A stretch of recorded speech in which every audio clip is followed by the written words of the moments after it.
It's now my pleasure to bring to the stage a friend, the Lion of Jerusalem, the builder of Jerusalem, the mayor of Jerusalem, Moshe Leon. Please join us and give us your blessing for the beginning of the 2020 summit. Moshe Leon, mayor of Jerusalem.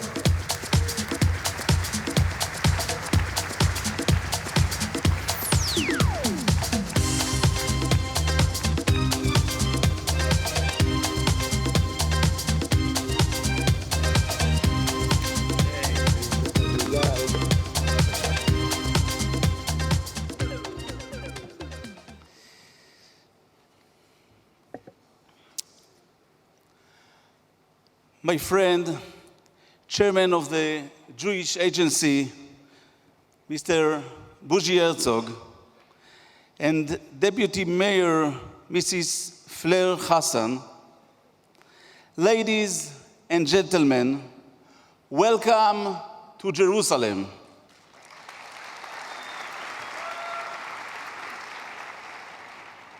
The holy city, the ancient city, a city of inspiration, but also a city of great innovation.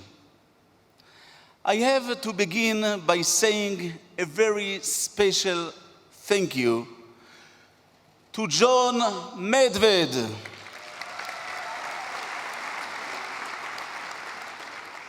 John, look at what you have achieved here. You have made ideas become reality. You have helped change lives. You have even saved lives with medical and safety solutions. But just as important, you have helped put Jerusalem at the center of the map for innovation, for technology, for investment, for the future. I know we are all looking to see what will be the next big thing, the next Facebook, the next Mobileye in Jerusalem. But many of the companies here today are still young, are still small. We have just celebrated the Jewish New Year for trees, and there is a story of an old man planting a carob tree, and people laughed at him. They said, "This tree will take so long to grow, you will be gone by the time it has fruit." The man simply said, "Not everything has to bring result straight away. It may take 10 years, it may take 50 years, but we are building for the future, for the children." And this is also the message of Jerusalem. We have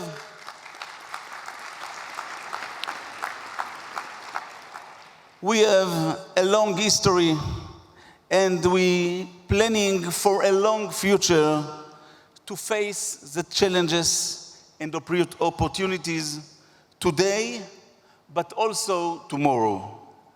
Friends, today there are people here from more than 180 countries. Everyone who comes to Jerusalem is a pilgrim. Some are pilgrims of faith. Some are pilgrims of history and culture. And today, some are also pilgrims of technology. Some of you today may be visiting for the first time. I urge you from this stage to invest here in Jerusalem. This is a huge opportunity for you. Thank you so much and enjoy Jerusalem.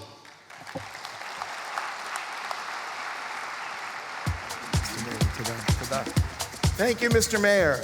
It's now my pleasure to make another introduction of another good friend, Isaac Herzog.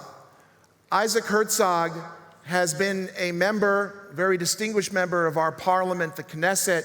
He's been in charge of a variety of government industries. He was the chairman of the Labor Party, the head of the opposition, and he's now currently the chairman of the Jewish Agency, which is the largest charitable, active organization working to link the Jewish diaspora and Israel and the rest of the world. It is my great pleasure to introduce an active angel investor and an all-around gentleman and mensch, Isaac Herzog.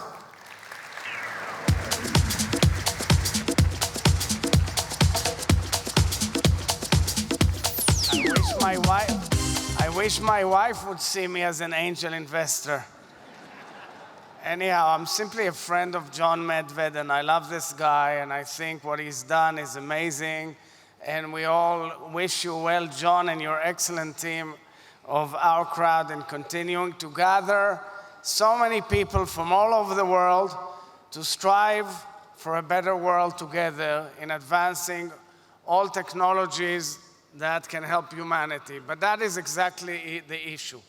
We are gathered here in Jerusalem, as our mayor just mentioned, the city which, of course, is one of the most famous cities on earth, which resembles past history where King David and King Solomon dwelled. And I think that both King Solomon and King David, especially King David as he wrote the Psalms, would be awed to see people from all over the world come to Jerusalem to deal with the innovation of the modern world. And it is indeed a tribute to Jerusalem and indeed a tribute to OurCrowd. But I want to go further than that. My late grandfather, who was the first chief rabbi of the state of Israel, Rabbi Isaac Halevi Herzog, wrote 100 years ago an article called Man's Smallness and Greatness. I would say today, human beings' smallness and greatness. He said, human beings can create the greatest of things, the greatest of machines, the greatest of equipment. They can conquer the seas and they can conquer the earth. But one little virus ends their existence in the world. And there's nothing more comparable than what was mentioned in the opening words of John relating to that. And why am I saying that? Because technology, innovation, science has to decide whether it goes and works in favor of humanity or against humanity. This is exactly the historic decision facing people who are here gathered to change the world. And I'm sure you're all here to change the world for a better place.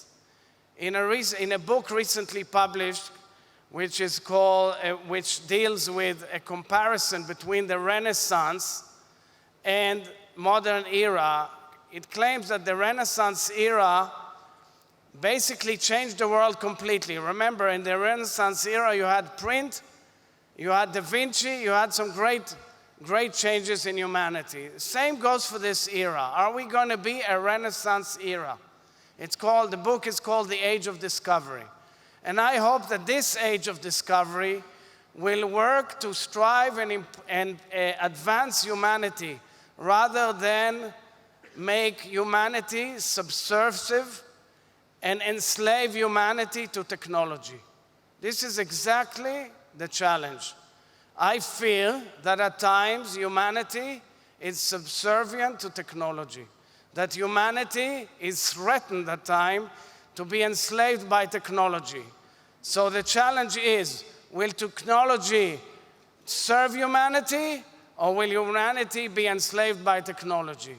I'm sure that here we can take a unanimous decision that from here in Jerusalem, the new prophecy from Zion to the entire universe is that technology and science are out there to serve humanity. Go serve humanity and do the best you can. Good luck to you and enjoy your wonderful conference.